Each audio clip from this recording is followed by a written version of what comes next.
What's going on, everybody? Welcome back to the Celtics Daily Channel with me, Mike Zakarian, as we continue to dive into the Boston Celtics NBA offseason. Hope everybody had a great weekend, that you survived it, you enjoyed some football. But as we look at the calendar, it's September 15th, which means we're only like 5 weeks away from the start of the NBA regular season. It means we're just like a couple weeks away from training camp and from preseason for real stuff to overreact to. But in the meantime, I did some mining over the weekend to make sure we had some stuff to talk about. But do me a favor before we get going. If it's your first time hanging out here with us at the Celtics Daily, hit the subscribe. Let's get up to 3K subs. I tell you what, if we get up to 3,000 subscribers before the start of the NBA season, I will give away some Boston Celtics tickets, all right? I'm just throwing that out there. That's a fact. That's a thing we will do. So hit the subscribe before we get going, and then share it. Share it with a friend. Hit the like button. Hit the hype button, whatever that is. Do it all. Do it all. All right, let's get into it. Let's talk a little bit about the Celtics starting five. I thought there was a nice little round table. For those that don't pay attention to the Celtics blog, CelticsBlog.com has some real good stuff. And over the weekend, they did what they predict to be their starting five. And it was from a couple of different people. So what I figured we could do is go through some of their starting fives. I'll give you what I think mine is most likely going to be at the start of the season and then at the end of the season. And then hopefully that lines up with a lot of what you guys are thinking. But do me a favor, too, as we're going, let me know, what is your ideal starting five for the Celtics as we head into the NBA season? Because, again, there's a lot of different avenues they could take this, whether they want to go young, whether they want to go small, go big. I don't really know how they're going to handle it, how Missoula's going to handle it, but let's get into some of it. So let's start here with Alex Gonzalez again from Celtics blog. He said for his starting five, he's going with Peyton Pritchard at the 1, Derek White at the 2, Jaylen Brown at the 3, Sam Hauser at the 4, and Nemias Queta at the 5. To me, I did not think Sam Hauser was going to be in the starting lineup. And if he was going to be in the starting lineup, I didn't think it was going to be alongside Peyton Pritchard and Derek White. Putting Sam Hauser essentially at the 4, right? Or I guess maybe Jaylen Brown plays the 4? It's going to put us at a pretty big disadvantage for a lot of different things, only because, like, defensively, man, and this is the thing that I keep going back to, right? Like, and what will be so beautiful if Nemias Queta has a really good season is that we can then focus on beefing up the power forward position, because with no Tatum right now, it really, like, with him off the floor, there's a huge gap. And I think asking Sam Hauser or Jaylen Brown to guard these, like, big, beefy wings, these power forwards, is a huge task for JB. And then for Sam Hauser, even more so. And the reason why if Queta ends up panning out to being like a true starting five, then they can focus on two positions only in the offseason. And that's the point guard position and the power forward position. So anyways, I find that one to be pretty intriguing to put Sam Hauser in there. The case for it, right, is it just brings more shooting. You're going to have Pritchard that can shoot the ball, White can shoot the ball, Brown can shoot the ball, and Hauser can shoot the ball. And if you trust Eurobasket, Nemias Queta can hit like a three-pointer a game. But, I mean, to have 4 shooters, that really does open things up a little bit, and it allows Jaylen Brown to be like the slasher and attacker, because I do think that's one thing that I'm interested in seeing this season. Brown is so good at getting to the rack, but part of the reason that works so well is because of the shooting that surrounds the floor, right? When you have Kristaps Porzingis playing the 5 and bringing everybody out, it just opens those lanes a little bit more. Now, when you take Tatum off the floor, you take our stretch 5 off the floor, it just slows it down a little bit. So that's one approach to it. Again, I feel like that, man, defensively, that's going to put him in a real tough bind. But shout out, who was that again? Alex Gonzalez. Let's look at Nick Land. Nick out here says his starting five is going to be Peyton Pritchard, Derek White, Jaylen Brown, Chris Boucher, and Nemias Queta. And I'm there with you, Nick. That's going to be my starting five as well. I was going to do that at the end, but he just put it out there. Reason I like this the most is because I do think Pritchard should be the starting point guard. If it's Simons, it's Simons. I don't really care. But I do think Pritchard makes the most sense, right? And as Nick goes on to say, Pritchard's the reigning sixth man of the year, averaged 14 points and 4 assists per game off the bench on 47% from the field, 41% from 3, and 84% free throw line. With a 19% usage rate, right? He goes on to say that Pritchard eclipsed his season average of 19% usage rate in 36 games last season. In these games, his averages jumped to 19 points per game, 4 assists, while shooting 61% from 2, 42% from 3. And he says this goes to my belief that he's very capable with more ball time. Above all else, he is one of the hardest working guys in the league, and we know he's busting his ass in the gym getting ready for this opportunity. So I love this. I think the biggest question mark here in this starting five is Chris Boucher. And Chris Boucher Boucher, if you were somebody in the fantasy streets, if you were a big fantasy baller, whether it's daily fantasy sports, season-long best ball, whatever it is, Boucher is somebody that is a fantasy point per minute guy because he comes in and he just shoots the ball. That's what Boucher is going to do. He's going to get his shots up. He's going to get a couple blocks, a couple of steals, something like that. But Boucher, I think there's this myth that if only he was given more of an opportunity. I mean, maybe, but Boucher is now 32 years old, right? And so I think that that's a lot to ask for somebody to all of a sudden be thrust into the starting lineup like that. Defensively, I mean, it's fine, but I don't know. I think it's gonna be a little bit interesting. And he'll to go back to Nick, he said Boucher was my pick at the 4, and I really have no problem if Hauser was here for continuity and guaranteed spacing. Yeah, that's basically that's the decision you're making. Like, do you want Hauser for the spacing, or do you want Boucher who can, do a little bit more defensively and bring just a little bit more athleticism to the floor, where Hauser, again, I love Sam Hauser. I think he's a good ball player, but I think Sam Hauser should be your 7th man, right? He should be your 7th guy. So that's Nick's starting 5. That's also mine. And let's see what we got from our guy, Jack Quantrill.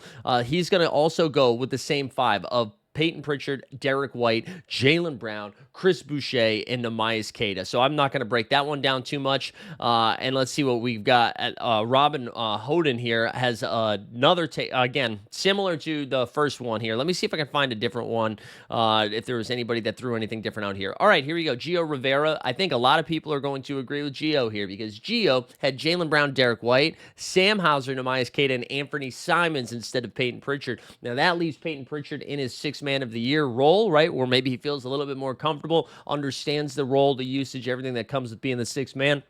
But this also throws in Sam Hauser instead of Chris Boucher, which, again, I'm a little surprised how many people are going the Sam Hauser route. I don't know if there's some sort of comfort in having somebody that already knows Joe Mazzulla ball, knows the Celtics organization, knows where to be, the right spots, all of that stuff. Maybe that is kind of why he's elevating them into the starting lineup. I think I go the other way, though. I mean, I just don't know if we can play the same style of basketball this season that we've played in seasons past, which, again, is going to really put a spotlight not only on Jaylen Brown and Derek White to see if they can take a leap without their superstar being there, but it's also going to put a spotlight on Joe Mazzulla. Like, hey, show me what you can do when you have to, not that he wasn't coaching before, of course he was coaching before, but the degree of difficulty has been raised a little bit, right? But anyways, let's go. I got another one, too. This guy, Charlie Cummings over here. Now, this one's a little spicy, so bear with me here for a second. We got Peyton Pritchard. We've got Derek White, Jaylen Brown, Josh Minott, and Namias Queta. Man, that's putting a lot of trust in Minott. He went on to say, paired Minott with Queta as front court partners because he has the most upside among their forwards. In non-garbage time for Minnesota last year, Minott recorded a 96th percentile block rate and 83rd percentile steal rate, according to Cleaning the Glass. If he can solve his foul troubles, there's a special defender in there. I'd be curious to see how many minutes that actually was when he was playing non-garbage minutes for the Minnesota Timberwolves, because that seemed pretty few and far between. And I kind of said at the top of this, I like the idea of looking at a starting 5 at the beginning of the season and the end of the season. And I do think there's a world where if the Celtics stumble out the gate, and Brad Stevens and Joe Mazzulla have a conversation after watching the town together, and they decide, hey, listen, maybe our best move forward, right? Because right now, this is if they are off to a slow start. If it's January and they're sitting in that somewhere between 7 and 10 seed, but if they went on a losing streak, they could fall to 11 or 12. I could see them having a conversation being like, hey, listen, maybe we see what we have with our younger guys. Let's see what talent we have that makes sense for them to stay with us for next season for a championship run. Let's rest Jaylen Brown. Let's rest Derek White. And let's see what Hugo can do, what Minott can do, what Queta, Boucher, Boucher not really young, Jordan Walsh, Baylor Shireman. Are these guys able to develop a little bit and then come back with a top draft pick in next year's draft, which is supposedly loaded? And then bring back a healthy Brown, a healthy Tatum, a healthy White, and then go after the next banner, right? So if that does happen, I wouldn't be shocked to see somebody like Josh Minott making his way into the starting lineup. And then again, getting a feel for hey, maybe we got lucky here. Maybe our scouting team got lucky by taking a shot on one of these guys, whether it's Luka Garza, Josh Minott, any of the guys we've drafted already. Like I said, Hugo, Jordan, Baylor, and maybe they're able to take a leap, and we're like, great, we've got a piece moving forward that answers some questions for us. So again, I don't really we started the summer with thinking like, hey, we're going to be in tank mode. I think when you look at the rest of the Eastern Conference, it's really hard to envision a world where the Celtics aren't like a 6 or a 7 seed. Again, Cleveland Cavaliers are already battling some injuries, but I expect them to be atop the East. You get the New York Knicks, obviously, are going to be there. And then it's like the Magic and the Hawks are projected to be really good. We've yet to see them be really good, but let's see if these new pieces that they brought in with Atlanta, bringing in Nickeil Alexander-Walker, Kristaps Porzingis, Luke Kennard, and Orlando bringing in Desmond Bane and Tyus Jones. If those pieces make sense and they jump up, sure, top 4. Then you have the 76ers, which you never know how healthy any of those teams are going to be. Paul George not at camp yet. Joel Embiid. Pictures came out of Embiid at practice, so what could go wrong, right? The Milwaukee Bucks, Giannis Antetokounmpo coming off Eurobasket loss. I mean, he looks incredible. He's awesome, but it's like him and then 4 dudes from the YMCA, which is very disrespectful to Miles Turner, but maybe that's it. It's like Kyle Kuzma, who since he was traded over there midseason last year, was pretty bad. You have Kevin Porter Jr., who at any moment can lose it both on and off the court. Like, you're asking a lot from some of these guys, and I don't know if there's real upside with the Bucks. And then it's like the Brooklyn Nets drafted 45 people in the first round this year, and then they have Michael Porter Jr., who is basically doing the same thing I'm doing, getting on a podcast, which we'll talk about in a second. The Toronto Raptors have a starting 5 that sounds good, right? Jakob Poeltl, Brandon Ingram, RJ Barrett, Emmanuel Quickley, Scotty Barnes. But then after that, it's like me and you playing like 15 minutes a game. I'm not really super Miami Heat. Like, they're talking about trading Andrew Wiggins. So like, what are they getting back? I don't really know. So all of that to say, I could see a world where the Celtics are still like right there in that 5 or 6 range. And if that is the case, then Celtics to the moon. I don't see them tanking. But again, if they get off to a slow start, I could see it happening. All right, I mentioned podcast first game. There was a Steven Jackson quote over the weekend that I just thought was interesting, especially because our guy Derek White Noise, started his own podcast, which I think is also the name of Andrew Santino's new Hulu special, which shout out Santino, Whiskey Ginger. So Steven Jackson says, shout out Steven Jackson, says there are no NBA players who can be both successful basketball players and successful podcasters. And he calls Draymond Green a super limited player. You know what I love? This was a fun take to have, Steven. And I do like that he also was like, but I'm also going to throw some shade at Draymond Green. I don't know. When you think about it, like, I think you can. I think the difference is, right, when if it feels like a player is putting more attention into one thing versus the other thing, which I don't think that's what's happening. I mean, you hear stories about players being really into gaming, so they like video game in the off season. I mean, in between games or in the hotel or whatever while they're on the road. I don't think there's that much difference between doing that and then getting on a microphone and doing a podcast. I do think there is something to be said though, where like I don't want Jason Tatum doing podcasts, but like I don't care if Derek White's doing podcasts. I don't care. Yeah, let's use another example. Like, I don't want my superstar being the one putting some energy into podcasting, and I don't know why. That's just a take that I have. Like, I'm fine if the role player does it. But when you think of the people that have done like podcasts, I mean, Halliburton was podcasting for a little bit, but he was more of like the young man in the 3 over with JJ Redick before he took over coaching. Like, it's usually these younger guys who are up and coming. Like Jalen Williams has done some good stuff. Trey Murphy has done some good stuff. But then, and like LeBron has his podcast, but is that different because of the stage LeBron's career's in? So I don't really know if there's a correlation there, but I do love that Steven Jackson took that opportunity to be like Draymond's limited. I just think that's fun. I think that's a really fun take. I am always hesitant when people start podcasts, which is funny that I'm saying that as someone who does a ton of podcasting, where when it feels like somebody's just doing it for the sake of doing it. I'll be honest, I've only listened to like bits and pieces of the Derek White stuff. So if you guys are listening to White's podcast, let me know how it is. I'm interested in some feedback. But like, if people are just doing it for the sake of doing it, I'm like, man, just have something to say. Have something to say. I'm trying to think of some of the player podcasts that I actually listen to. I think it's more interesting when they freshly retire, right? Like, if you're not listening to Club 520, which is Jeff Teague's podcast. Jeff Teague is hilarious, man. He's got some crazy stuff that he's saying. but it's all like fresh in his mind. I think that's the true with color commentators on basketball games too, or any sport. That like Tony Romo is a great example, right? The second Tony left football and started doing it, he was awesome. And then it felt like he took his foot off the gas as he got a little comfortable. I think you see that in the NBA too, when a player first jumps in there, brings like a new fresh life to it. Like JJ, I thought was really good. A lot of people don't think this, but I think Richard Jefferson does a really good job. And again, fresh out the game. I think he does a good job. But anyways, curious if anybody's actually listening to it into player podcast, but shout out Steven Jackson for a fun take. Just wanted to touch Eurobasket for a little bit because there was a convo about former Celtic legend Dennis Schroder becoming a basketball Hall of Famer. And I think when you hear that, you're like, absolutely not, dude. Absolutely not. Like, yeah, he's had a couple of fun moments in the NBA, but he's not an all-star, right? Not that type of caliber guy.